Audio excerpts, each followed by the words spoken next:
Hey there, vinyl lovers, listen up. It's time to take your vinyl experience to the next level with SidetrackedWorkshop.com. Sidetracked Workshop has gorgeous, handcrafted record storage, exquisitely cool turntable furniture, all made with beautiful hardwood out of the USA. Sidetracked Workshop blends style, functionality, and durability. You spend a small fortune on records, don't keep them in a crate. Store and display in style with a console or cabinet from SidetrackedWorkshop.com. Elevate your vinyl setup at SidetrackedWorkshop.com. And now, on with the show. Welcome to The Vinyl Guide, the podcast for record collectors and music nerds. Here's your host, the biggest record nerd of them all, Nate Goyer. Well, hello everyone, it's Nate. Welcome to episode 472 of The Vinyl Guide, the podcast for record collectors and music nerds. Ladies and gentlemen, I know your time is valuable. I'm going to cut to the chase here. We've got an amazing guest today, Mr. Andy Scott of the band Sweet. And Andy and I talk all about his musical journey, from meeting most of the Beatles, to the records of his youth, to seeing the Shadows, to his time with the Elastic Band, and of course we talk all about Sweet. Selling millions of records, the various versions of Desolation Boulevard, racking up heaps of top 10 hits with Ballroom Blitz, Fox on the Run, and more. Even working with Ronnie James Dio and Iron Maiden, Andy shares all sorts of stories about career milestones, memorable collaborations, and of course we talk about Sweet's upcoming tour of Australia, Sweet's farewell tour, playing the greatest hits, the month of November, and a lot of gigs are totally sold out. As of this recording, there are still some tickets available for Arley Beach, Tweed Heads, Toowoomba, Sydney, and a freshly added show up in Brisbane. Tickets can be had at metropolistouring.com. Oh, and speaking of touring, I'm hitting the road again. I'm heading to Las Vegas and will be giving guided tours of the Punk Rock Museum Saturday, December 7th. It's going to be a huge day of checking out punk artifacts, telling stories, talking music, records, and more. And hey, if we have enough beers, well, one of us may end up getting a tattoo. It may be you, it may be me, but it'll be fun. Head over to thepunkrockmuseum.com for more details and secure your spot of the guided tour at the Punk Rock Museum Saturday, December 7th. It's going to be a blast.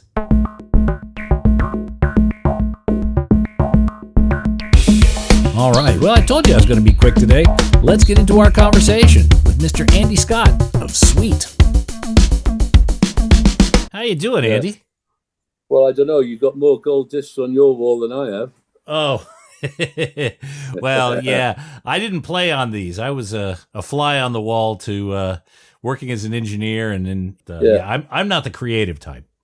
Yeah, I'm the but a fly on the wall is good, and I'd love to have been a fly on the wall with the Beatles back in the 60s. Well, have you ever seen the Beatles? Did you ever have a moment with a Beatle? I met everybody except George. Okay. For some reason, we went to EMI for one of my earlier bands. We went to EMI for what was known as an audition. We didn't pass it because somebody at EMI said, "We've got a lot of guitar bands at the moment, and we're not sure whether, that's the way that the music business is going," which I found very weird. And whilst I was there, a certain guy with long hair and white robes and bare feet came into the toilets and had a pee alongside me. And that was John Lennon. And his words to me were, "All right, La, what you here for?" And I said, "Oh, we're doing an audition, in the smaller studio." He said, "Oh, well, good luck with that, And then I met Ringo when I used his recording studio in the house that John used to own, where he recorded Imagine. Mm-hmm. He had a recording studio there called Startling, and I used to take bands down there regularly. And Ringo and his wife would come and sit on the sofa at the back and listen to what we were doing. And then I met McCartney through the drummer from Wings. Oh, God, I'm terrible now. It's people that I know really well. Names just loop out and then come back. Anyway, he introduced me, and then I went to a couple of things. He did this thing called Rock Show, where he would have special guests come on stage and Mm-hmm. play with him, and they all wore silver top hats. And even though I wasn't playing, Dave Edmunds dragged me on stage and gave me a silver top hat at the end of the show. And McCartney afterwards said, "I saw you on the end there. I saw you." And I went, "Well," I said, maybe I might get an invite next time." And then he invited me to Wings Over America when they were doing the film at the premiere of the film. And I've met him a couple of times since then. And one of my best mates works with him. So it's a small world, but not enough contact with somebody like that. In fact, I've met the Shadows more, who were my original influence. I've met Hank and Bruce a lot more than the Beatles. Yeah. Man, you must have stories for days. I'm sure you do, because you've been at such pivotal moments. And you said the Shadows were your primary influence. Not Beatles, Shadows. Yeah? No. Oh, yeah. Tell me about discovering the Shadows. My brother and I, we'd seen pictures. We hadn't actually bought any records at this time because we were about 12, I think. Mm-hmm. And a film came out called The Young Ones, which actually had them getting a theatre together so that they could do a show. It's that kind of, like a Hard Day's Night, with the Beatles. Mm-hmm. And they were rehearsing. And our eyes popped out when we saw these red guitars that they were using and doing the dance and everything. So we went home and of course there's no internet, there's no way of seeing it. So we had to go back and see the film another time and now concentrate on what they were doing. And then at Christmas, they'd had a couple of number ones with their singles. I remember my brother bought Wonderful Land and I bought The Frightened City. So we're now getting a Shadows singles collection going. And then a friend of my dad's left a guitar in the house, and we're not fighting over it, but my brother took to it a bit more than I did at the beginning. I was still thinking I was going to be a professional footballer. But then he, at the age of 14, got a job in a fantastic, because he'd realised he didn't want to be a guitarist, he wanted to be a bass player like Jet Harris. So I was now left with a guitar. And through him being in another band, I then started to realise that, well, I better get a couple of my mates together. And from small acorns doth it grow, So this is early 60s. I'm thinking you're 12, so was this 63, 64? 61. 61, okay. Yeah. All right. So into the Shadows, you picked up a guitar, you started playing in your early teens. So immediately, it seems like right off, you knew you wanted to be on the path of a musician. Well, once I realised that I wasn't getting picked for the first team in my school regularly as a centre forward, I thought, if I'm not going to be doing that, then, and I was going to these youth club gigs where some of the local bands, like Deck Dooley's Dominators, were playing, and they were like older guys, but had proper equipment, and they would allow us young'uns to play before them. Right. So we would drag our one amplifier onto stage, plug a couple of guitars into it. My drummer had a drum kit that was left over by the Salvation Army that his dad had from years ago. No bass player, and a singer with a microphone that used to belong to his dad's tape deck. Right. Okay. And it was horrible. Did he have to press the button to turn it on? Yeah. Is that what they'll say? Sounded horrible. Well, you got to work with what you got. But this is Wales. So, what was the first kind of big gig you saw? Did you get a lot of live bands up there? Yeah, we had quite a few bands come to Wrexham, and my brother, because he got into this band that was getting well known, the Searchers came to Wrexham and played a cinema that is no longer there. It's a derelict place that's being refurbished right now in Wrexham. You may have heard of Wrexham because of the Hollywood actors who bought the football club. Oh, no? Okay, yeah, that's the Ryan Reynolds and the guy from Philadelphia. Yeah, Always Sunny in Philadelphia. Yeah, Rob McElhenney. Yeah. And so they came to Wrexham. They had a guy called Freddie Starr supporting, and my brother's band was the opening act. And that probably was the first, that was in 1964. That was probably the first real major band that I'd seen play live. There was an opportunity to go and see the Silver Beatles before that in 1962, but we were too young. We wanted to go. And my dad said, I'm sorry, but you're not going to the outskirts of Liverpool to see a band, no matter who's taking you. So we were like a bit disappointed, especially when they became the Beatles. And the next big thing that I saw was the Walker Brothers with a pile of other bands, including The Who, on a package tour in Liverpool. And that was the beginning of 1965, sorry. So just with the Silver Beatles, did you know about the Silver Beatles? Because it was just a band that you said, looks interesting. Yeah. They'd won something in Liverpool as like the best newcomers band, and I think they were playing with a band that we really liked, which was the Big Three. There was a band called the Big Three in Liverpool, and it was the Big Three and the Silver Beatles and another band playing in this venue on the outskirts, Litherland Ballroom, and one of my schoolmates was going. I was 13, and I think they were going with his dad and a couple of others, and do you want to come? And I went, yeah, I would. And my dad said, I'd rather you didn't. And so I didn't. So I could have seen something quite,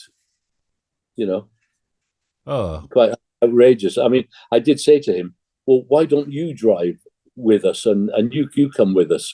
And he couldn't. I think he'd have been happier if he'd have taken us, He was definitely not the kind of father to go, you're not going, get to your room. It wasn't like that. Right. He was just basically looking out for it. He said, Liverpool is not the place for a 13-year-old to be in a gig, no matter who's with you, things happen, and I kind of went, well, okay.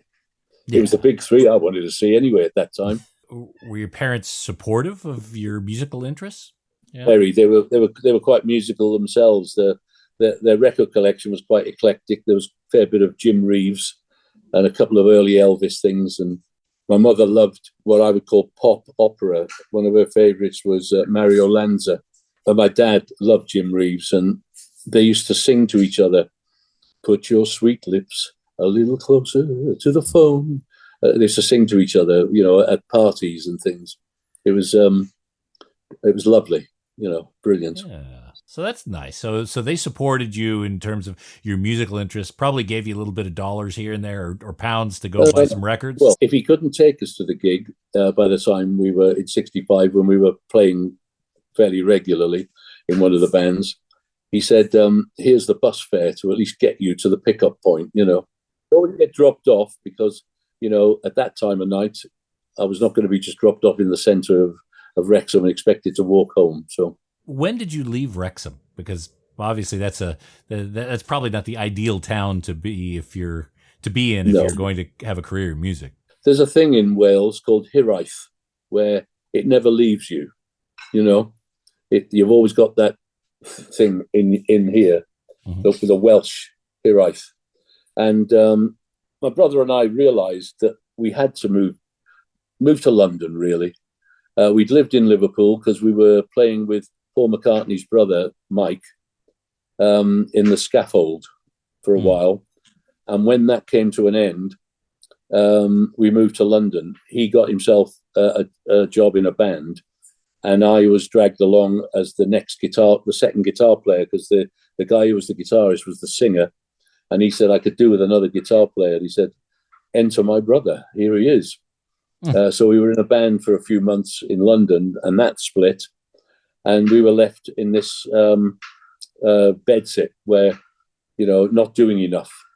And then going off to the pub and mixing with a few people. And because we were hungry, there was a market in Shepherd's Bush, just up the road from where we lived. And we would walk to the market just as we knew he was going to be closing down. and he'd take pity on us and give us 2 pies that he was either going to throw away or, you know.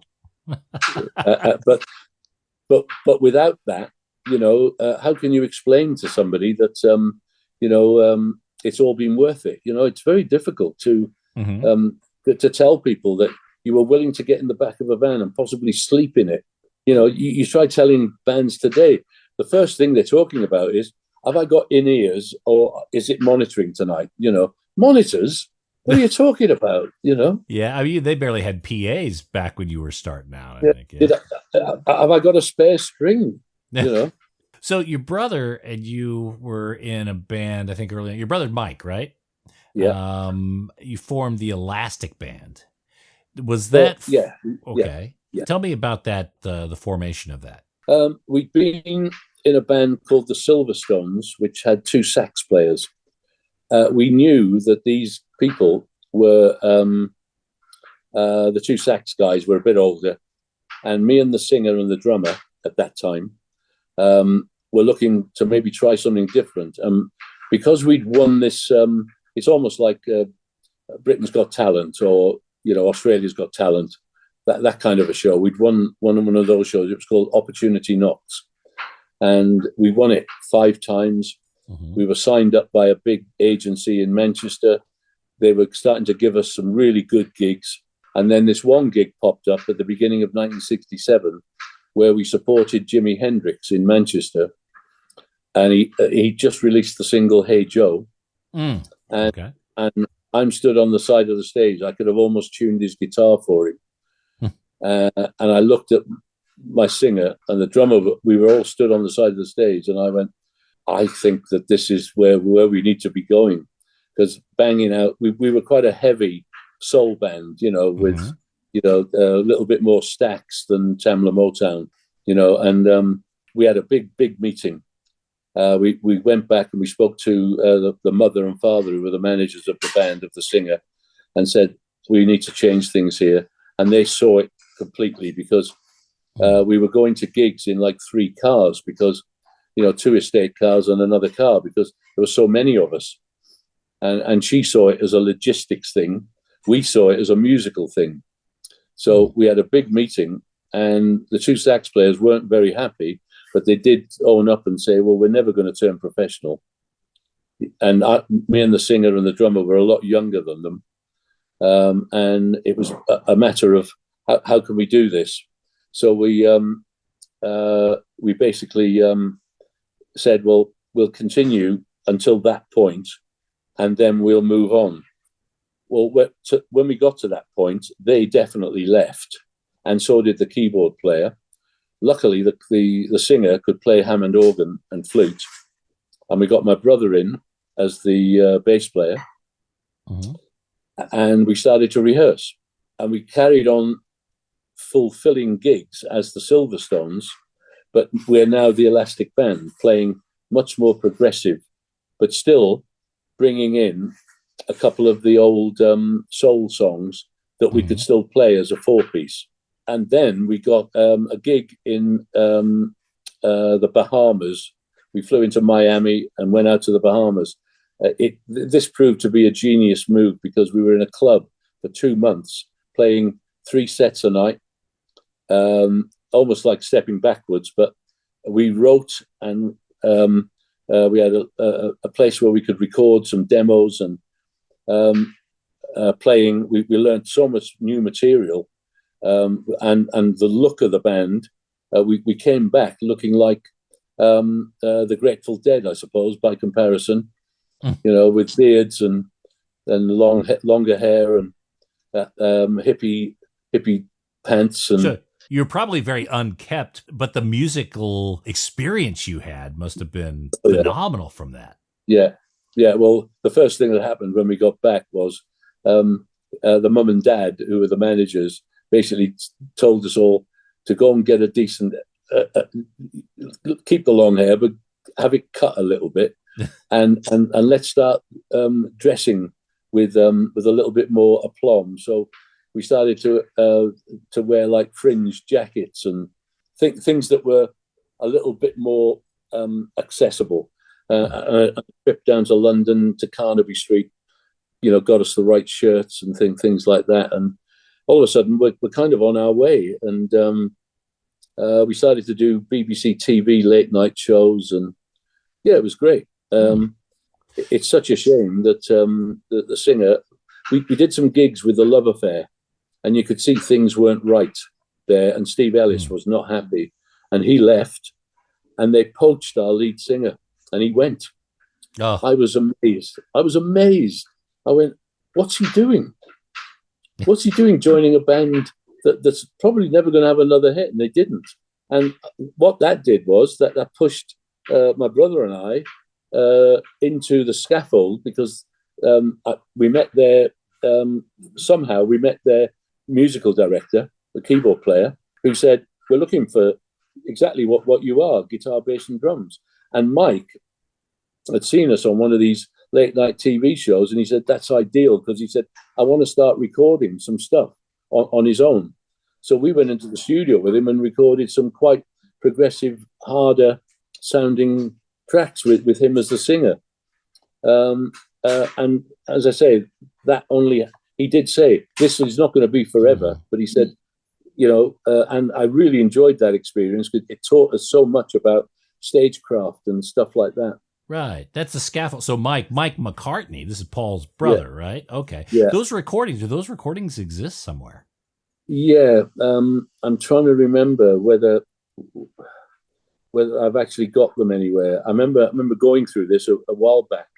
I'll tell you, now you've mentioned it to me, I'm going to get a friend of mine who deals with Mike still to contact him and say, does he have those demos still? Because if he does, I would really like a copy for my own amusement, Yeah. Give it a listen, see what you were up to all those years ago. So the Elastic Band was signed to Decca, right? Yeah. And you put out a couple of singles. I think Do Unto Others and Think of You, Baby, I believe. I thought Think of You, Baby was going to be a hit. It got played off the air on daytime BBC, Was that the first time you were on record? We'd done something with the Silverstones with the guitar player from Herman's Hermits. He produced a couple of tracks with us, but they never got released. And he was being guided by Mickey Most. Right. And if they didn't get released, then Mickey had obviously gone, nah, sorry, mate. Okay. So the first time you're aware you made it to record was with Elastic Band. Okay. Exactly. Yeah. All right. And that was on Decca. So you guys did the one album. That band dissolved. Was there ever a thought of a second Elastic Band album? Well, if we'd have stayed together, there would have definitely been a second album, because of the albums that were released, what they did was they formed this new label called Nova, which had 9 new acts, and they released all of the albums from the 9 new acts in one hit. Boom. Nova Records released these. And out of the 9, the Elastic Band album did the best. Okay. So we knew that there was going to be another album. We thought about getting another singer, but it was at that point where, as I say, we met the guy from the Scaffold, and it was an obvious place to jump, Right. So here on the Vinyl Guide, we talk about vinyl records and collectibles and things like that. Do you know what the most collectible record of your career is? Hey there, all you record nerds. I want to tell you about BagsUnlimited.com. BagsUnlimited.com has a huge selection of vinyl record supplies. Whether you collect LPs, 7-inch singles, 78 shellacs, or anything in between, BagsUnlimited.com will sort you out, from polyline sleeves to cardboard record mailers to 7-inch storage boxes and archive quality record sleeves. Protect your records of any size and shape at BagsUnlimited.com. Whether you have a small personal record collection, or you're running a massive record shop, you can grab a small supply or even buy in bulk at bagsunlimited.com. And they've got some really incredible, unique stuff. Bagsunlimited.com even has special size sleeves made especially to protect your box sets, storage boxes and sleeves for cassette tapes, protective supplies for reel-to-reel, and yes, even 8-tracks. Just go to bagsunlimited.com, click on audio supplies, and prepare to be impressed by all the options they have. That's bagsunlimited.com. Oh, and hey, record nerds, don't forget to clean your records with the very best and safest record cleaner, the Groove Washer. Make your records look and sound their very best and store them with confidence using the new Groove Washer Groove Guard record sleeves. You gotta try this out. It makes a huge difference to the quality of your vinyl experience. Ask for the Groove Washer by name at your local record store and accept no substitutes. Or head over to groovewasher.com and use discount code VINYLGUIDE10. All hail the Groove Washer. That's groovewasher.com, discount code VINYLGUIDE10. Do you know what the most collectible record of your career is? It's one that I'm not on, I think, the Sweet one. It's the first single that they ever released that only sold, or maybe only 300 copies were produced. Oh, it's called Slow Motion. Okay. So you're not on that, but that is quite collectible. You're right. The Elastic Band stuff is also quite collectible. The album. I was going to say, Brian gave me a copy of Slow Motion when I first joined. I wish I kept it. Well, when I say I wish I kept it, I wish I knew where it was. So you think it's somewhere, you just don't know where it is. Oh yeah. No, it's one of these things. You move house, relationships change. Mm-hmm. You don't know what happens to these things, do you? Right. Yeah. We're here in Australia. I live in Australia, but I was raised in the U.S., so I knew Sweet and I knew your work in a very different way than other parts of the world. Sweet is one of those bands that, depending on the country, even the continent, a different set of hits, a different music. Yeah. Yeah. That's pretty unique, I think. Yeah. We were on Bell Records to start with in America. And they produced what's known as the Hershey Bar album with the colors of a Hershey bar, that sort of bronze and silver, with a picture of the band in sort of silver sepia. And the outside was that sort of bronzy color. It had all the hits from the European thing leading up to the Ballroom Blitz on there. Mm-hmm. And it wasn't a hit. It didn't get much airplay. And Larry at Bell, I liked him as a man, but we'd just been taken over in management in '74 by Ed Leffler, who was the manager of the Osmonds. Mm-hmm. And he said, I've got a deal with Capitol Records. They want the band, but we've got to do a deal with Larry to get the Ballroom Blitz off them because we want to use that on the new album. I went, good luck. So they did a deal with Larry. Larry then called me personally because, as I said, I liked him. And he said, oh, God, he said, I've done everything I can with this, the Sweet Hershey Bar record. And I said, I take my hat off to you because, he'd really, really, really tried hard. And I then said, you've obviously been approached. And he said, well, I can't do anything about it. They're going to buy me out of the contract that I'm going to let them have the Ballroom Blitz. And I went, well, that's you're being a gentleman there. And of course, the very next month or two, the Ballroom Blitz went up the charts, and so did Fox on the Run. Yeah, so it paid off dividends. Capitol Records, I think, had a bit more clout, if you want, for want of a better word. Mm-hmm. And then we were on a headline tour straight into America, headlining with bands like Kansas, Cheap Trick. Bob Seger supported us in a couple of gigs. And then we went to Detroit, his hometown, and did 2 gigs at the big Kobe Arena with him as the support act. So it's a very... America is a very, very strange place to play because in one territory, you could be the big cheese and in the next territory, you're the small fish in the big pond. So, you take what you get. Up there in Detroit, Michigan. Yeah, I think Bob Seger is royalty. So yeah, I could see where the bill would flip when you got there. Exactly. We were both on Capitol Records, of course. Oh, that's right. Okay. So Desolation Boulevard, it had had several different versions, almost with completely different songs, but the same cover, the same title. A little confusing. What was the band's role in that? Well, by the time Capitol got hold of all of this, we'd had 2 albums out. Desolation Boulevard was a better title for the Americans than Sweet Fanny Adams, right? Which was the album before. Of course, we wanted to call it Sweet FA or something even more rude than that, and they weren't having that. Sweet. Yeah.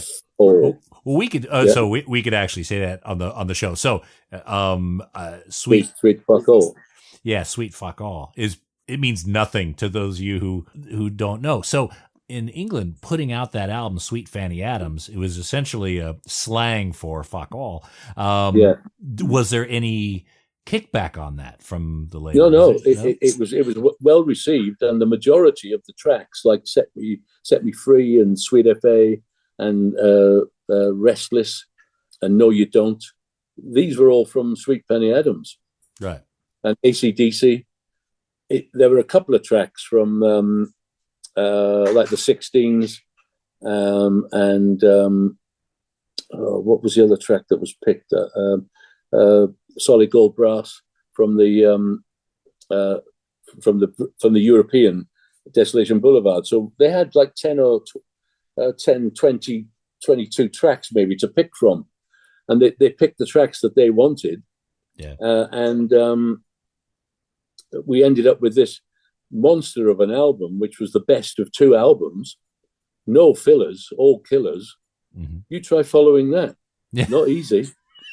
The funny thing is they used the same cover, changed the band logo a little bit, but it's the same cover. So if you find a copy of Desolation Boulevard now, you got to look kind of close to make sure you know what it is you got. And if you got the Capitol version one out of the US, then it is like a greatest hits of 2 albums. Yeah, and of course, the people in the art department don't give a toss, but I'm now a left-handed guitar player. Oh, on the sleeve. Because they had a picture of Steve with the rock bass, and they thought, oh, it'd look better if you turned that picture around, wouldn't it? Now, from what I understand, that cover, that very famous cover, the cover shot, I think it's Sunset Boulevard in Los Angeles, it was designed by Hypnosis, who was kind of known for the surreal artwork of Pink Floyd. And how did you come to work with Hypnosis? Was the band involved in that? Well, I think it was one guy, and he was an American guy who kind of put us in touch. And it wasn't until we saw the final bit that, we didn't actually go and meet the people there. It was, we had this idea. Desolation Boulevard was a line out of the 16s, and it's about Mike Chapman's view of LA when he first arrived, that there was a high and a low of people, and he could see that the kids on the street, needed something, and then there's all these people with money, and on Desolation Boulevard they liked the faded light, and we thought we need a picture of the strip, a picture of the strip with the band as if we're standing there with the strip behind. That was the idea. And what they came up with was fantastic. But when you look down the strip, you can't see the sequence of shops and stuff because they edited it. Filthy McNally's is not where it is on our front cover. It's in a different place. But it was a magnificent put together sleeve, Now, Ballroom Blitz was a huge hit in the U.S. I remember having the 45 when I was young. Was it as big of a hit elsewhere in the world as it was in the U.S.? Yeah, it was. At that time, the UK had 2 charts. One was the BRMB chart, which was the British record, music business thing, which the BBC followed. And then there was another chart which had it was like a record store type chart that the NME, the New Musical Express, followed, and a couple of radio stations followed. So we were number one in that one, and number two in the BBC one. Mm-hmm. So technically, we were number one, number two, and it was a number one in virtually every European territory. I think it got in the top 5 in America. I think it was a number one in Australia and New Zealand and Japan. So, big hit. Wow. Now, not long after the album was released, Brian, the singer, Brian Connolly, he was injured. His throat was messed up and he had to take some time off. As I understand, there were some potential singers that were considered for taking over that spot. Is that right? Not at that time. The stupidity was that Brian was starting to enjoy a sherbet, Mm-hmm. And this one night, he always used to have somebody with him. He had a flash Mercedes and he arrived at this pub club. That's the only way of describing it. It's not a nice place, lovely place, but it's somewhere you can get a drink after hours. And he arrived there, parked his car outside, went in. A couple of girls recognized him, went over and was chatting to him. Their boyfriends or the lads that knew them didn't like that. He went outside to find one of them dancing on his car, sitting on the roof and all that stuff. So he went to get him off, and then one of the other guys hit him from behind. He went on the floor and he got a bit of a kicking. Mm. The girls came rushing out and were screaming. The guys then ran off. Somebody from inside the club obviously called an ambulance or whatever it was. He was in a little bit of a way. There was a bruise on his chin or his neck or something. And of course, immediately the press picked up on the fact that he was kicked in the throat, which there's then nobody else was there. There's then kick him in the throat. That'll stop him singing, that kind of thing going on. I don't know. It's hearsay.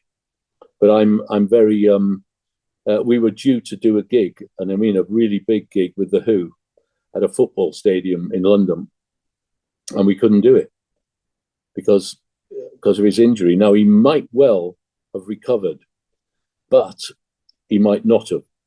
So the only fair thing that we could do was turn around. And what you're talking about is, can we do it without him by getting another singer in to just do the gig? Mm-hmm. And none of us were really up for that. It was like it just didn't sit well, especially the way that Pete Townsend had rung us up and said, I'd like you to do this. I think it'd be great for you. And when we had to pull out, it was devastating. So you guys were still very much a band of brothers at that point. And, yeah. 4 years later, when we're doing the American tour, where Brian was absolutely gone on stage, nothing between the eyes, Mm-hmm. And the record company were there, and our manager was there. That was the beginning of the end. I think our manager had seen it a couple of times before, but this time with the record executives there and Bob Seger as the main band, it was difficult. We didn't want to throw him out, but we realized that nothing's going to change unless he wants to do it. Mm-hmm. You can't tell an alcoholic, what to do. He's got to be the driving force for that. And I imagine after his injury, that probably even accelerated his drinking. I think so. I also think that because he was a leader when I first joined, and slowly but surely, he didn't have to do anything because he's the singer in a hit band now. That gives him a lot of time on his own. Mm-hmm. And there are people in this world who don't like their own space. I love my own space. I could be in a hotel room. I could be anywhere in the studio on my own. I don't need to be with people, but I think he did. The number of times we found him after a gig back at the hotel, just chatting to people in the bar. I'm not saying that I wouldn't do that, but it's not what I would choose to do. Immediately come off stage, go to my room and think, am I going to go down for a drink tonight?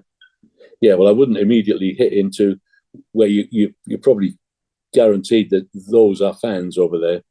Mm-hmm. But he would, and he'd be sat in the middle of them and chatting away. And I thought, that's his job. Right. It's not my job, it's his job. And it doesn't help when it comes to that. He's not the only singer to be removed from a band. I mean, Ozzy, all these other people. Who's the other fellow? Dave Byron from Uriah Heep. Mm-hmm. It's one of these things. It happens, Yeah. So I'd heard a rumor that at one point Ronnie Dio was considered for filling the singer's shoes. Is that any truth to that? Hey there, audiophiles. If you're seeking stylish furniture to showcase your stereo and record collection, well, look no further than SidetrackedWorkshop.com. Sidetracked Workshop designs extraordinarily elegant record cabinets and consoles that add sophistication and panache to your music hobby. Handcrafted in the good old USA in the vinyl-loving city of Portland, Oregon, Sidetracked Workshop's designs are a music lover's dream. Made with real walnut veneered wood and brass accents, these gorgeous designs add class and taste to the record room and ship fully assembled and ready to enjoy. Just check out the designs for yourself at SidetrackedWorkshop.com. Look, you spend thousands of dollars on records. Don't keep them in a crate, and don't risk your records on those feeble wooden pegs from IKEA. Your music deserves the dignity of Sidetracked Workshop. That's SidetrackedWorkshop.com. Elegant solutions for the vinyl lifestyle. I'd heard a rumor that at one point Ronnie Dio was considered for filling the singer's shoes. Is that any truth to that? there is. We've done some gigs with Rainbow over in the New England part of things, like Rhode Island and stuff, Massachusetts, and it was. He spent all. He said he didn't like Blackmore, and he was in our dressing room a lot. Get in line. Yeah, he's in our dressing room a lot, and he's chatting away to me, and he's gone, and he could see the writing on the wall, because this was 78. This was kind of part of the era where we ended up doing like a 3-month tour with Bob Seger leading up to the end of the year. But this was in the summer. It was called the Rhode Island Red Festival or something. And he was in our dressing room, and he's basically saying, Brian's having a lot of problems. And I said, yes, he is. He said, you should get me in, And it came out of the blue. I said, you'd be brilliant. You would. I said, it'd be different. And then all of a sudden, all hell broke loose a few months later. And I told our manager this, and he said, well, when all that hell broke loose, he said, now's the time. Are you going to get another singer? We should have, and we didn't. Steve, the bass player, said, we've been doing lots of things as a 3-piece, recordings and everything, without Brian until we needed him. So much so that I think we should continue as a 3-piece. We shouldn't bring any new influences in. I can't override that, because you can't force somebody to do something that you want to do. It's got to be Mick was a bit on the fence, saying, I think it would be good, but I can see Steve's point, so it didn't happen. So I called Ronnie, and then Ronnie said, well, it's best you leave and come to LA, and then we'll form a band. And I went, let me think about that. So I phoned my manager, who'd already called me. This is another weird one. He'd already called me and said, while the band's not doing much, Sammy Hagar wants to replace his second guitar player, and he wants somebody with the kind of stability and a singing voice. Do you want to come and do it with him?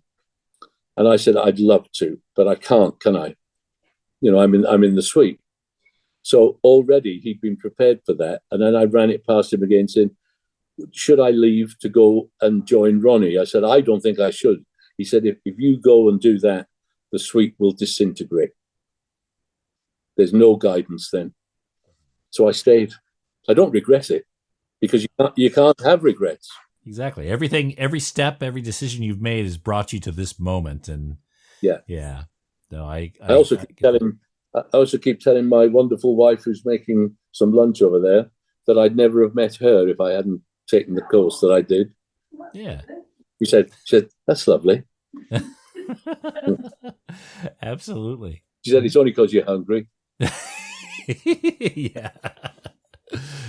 So the suite is always, and I still call it the suite, even though since 1972, I think it's just been suite. You drop the. Yeah. Suite is such an influential group on so many genres of music, not just pop, but rock, new wave of British heavy metal. So formative in so many different, in that musical explosion.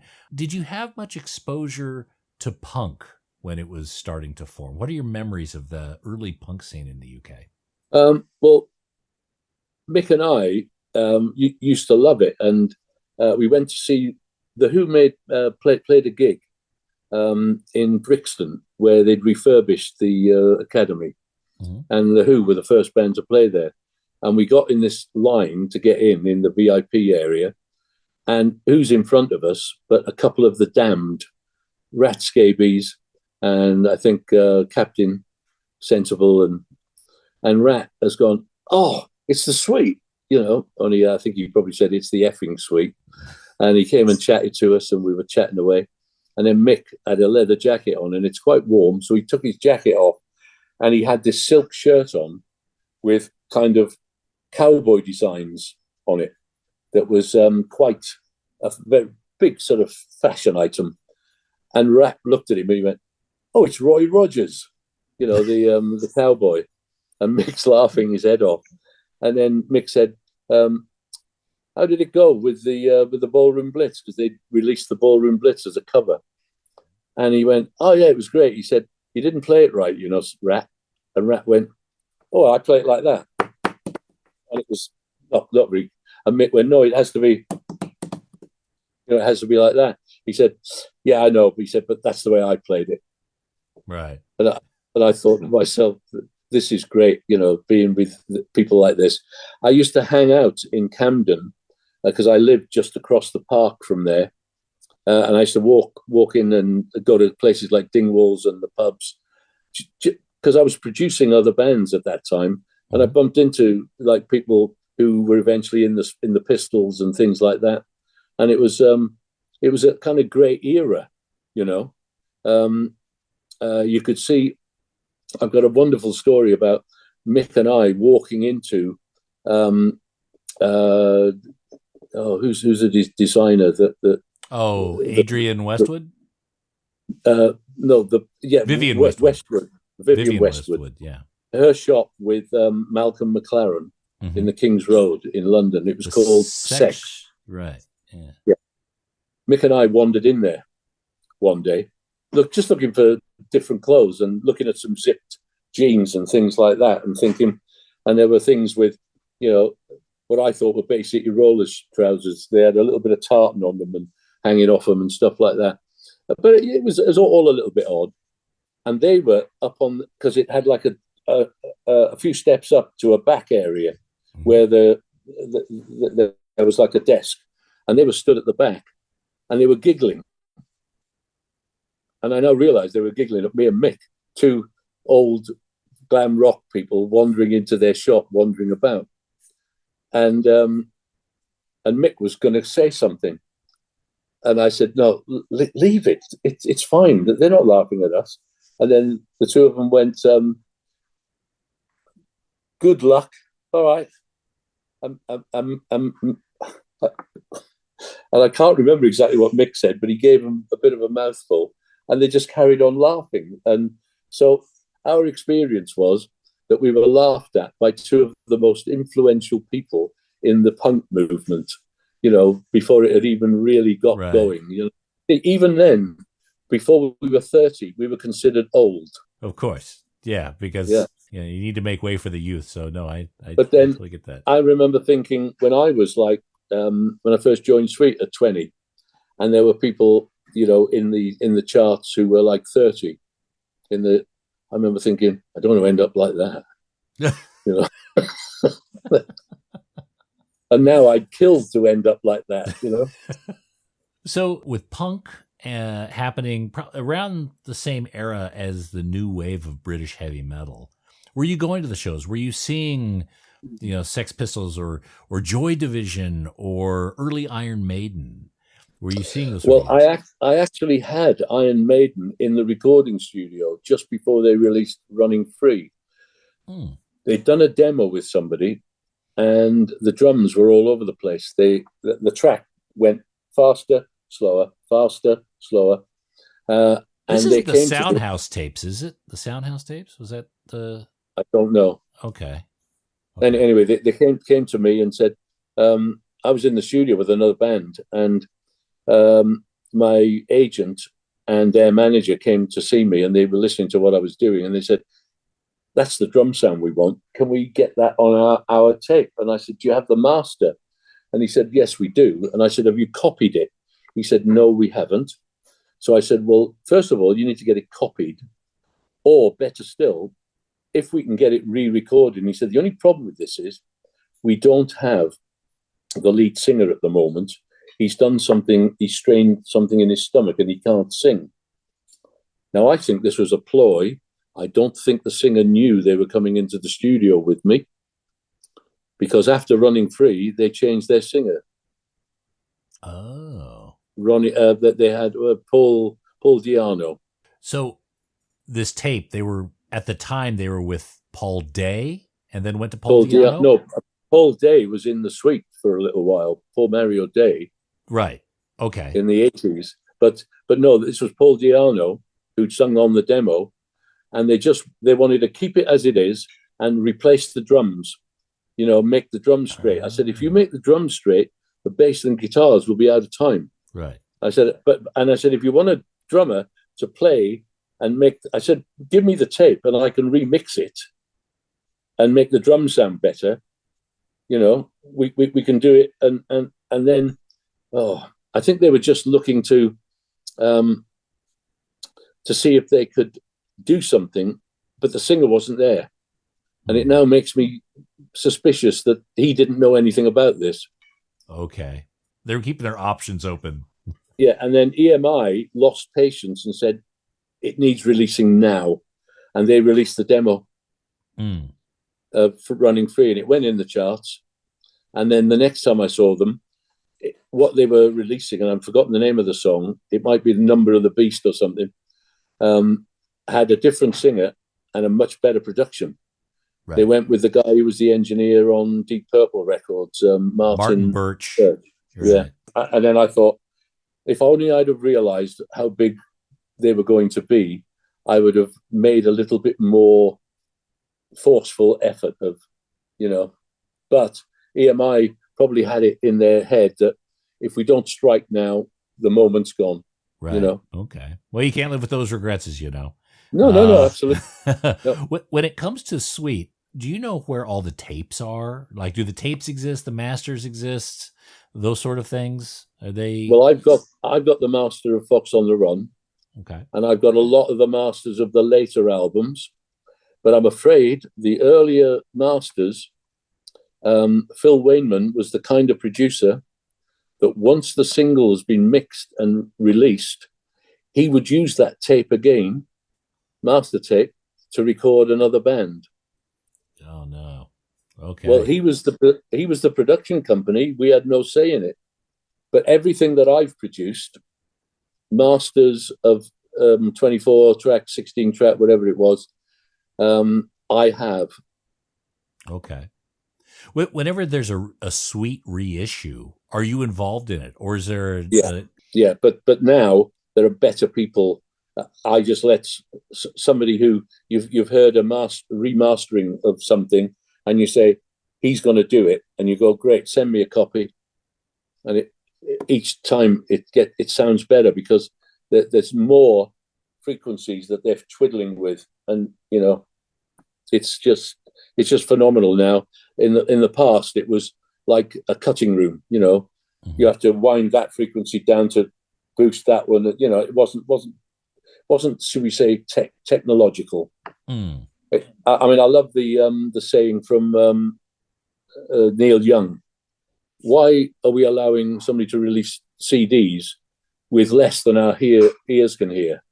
Yeah. When they first came out, there were only 21 or 22 frequencies that were being picked up realistically. And he said, and he then developed his own a system which had something like 73 frequencies that were in his. He said, if you want my material, you're going to have to buy it through me, and it'll sound better. It'll sound more like vinyl, because vinyl at that time did sound better.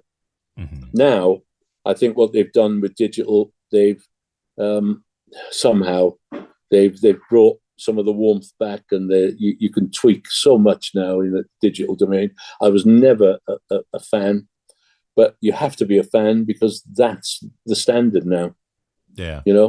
I still like listening to vinyl, and please don't take this the wrong way. It's a bit of a faff, getting the vinyl out and then making people shut up while you get it on the, So I keep those for my alone moments, and when we're up in the studio, when somebody sent me some new cuts of the vinyl, out comes the Technics deck, gets plugged into the desk, and off we go. Yeah. No, I get it. And it's a pain in the ass. Sometimes I'm on the couch listening to records. It's like, oh, I got to get up and flip it. But it's part of the, I think I like the routine. I like the ability to, because I think just the act of flipping the record almost resets you and gets you back into that mood. But it's having a thing that big to look at as well. Yeah, 100%. That, as you get older, what's that? Yeah, you need that big text. Especially when somebody puts white on black or white on green, or, red on black. You can't read that, Well, Andy, Sweet is coming down to Australia. You guys are here from like the very beginning, the first week of November, all the way through the end, almost the whole month of November, going all over the place. Tweed Heads, Toowoomba, of course, Sydney, Adelaide's and Melbourne, they're sold out already. I think Brisbane is as well. Even going over to Perth, that's going to make a lot of people very happy because Perth is always complaining about getting ignored on these tours. And so you guys are hitting that as well.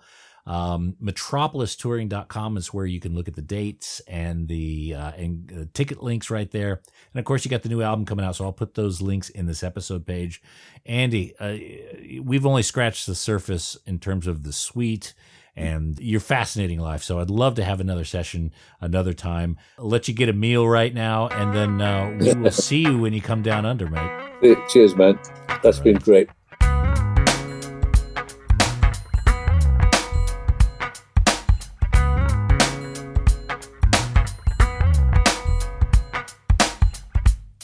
And there we go, Mr. Andy. We welcome him and the Sweet crew to the Australian shores the month of November. Again, the tour here, the farewell tour, the greatest hits tour of Sweet is almost totally sold out. Just still some tickets available at select locations. Check them out at metropolistouring.com. And that's it for this episode of The Vinyl Guide. Thank you so much for tuning in. Hey, I need a favor. I need you guys to leave positive reviews on Apple Podcasts and Spotify. Give us a 5 out of 5 or 10 out of 10 to say something nice. That is hugely helpful. And of course, thank you everyone who is sharing these episodes across social media. That's a huge help as well. And I'm working on some new podcasts, so we'll be back shortly with a brand new episode. So until we talk next time, get out there and buy some records, people. Cheers.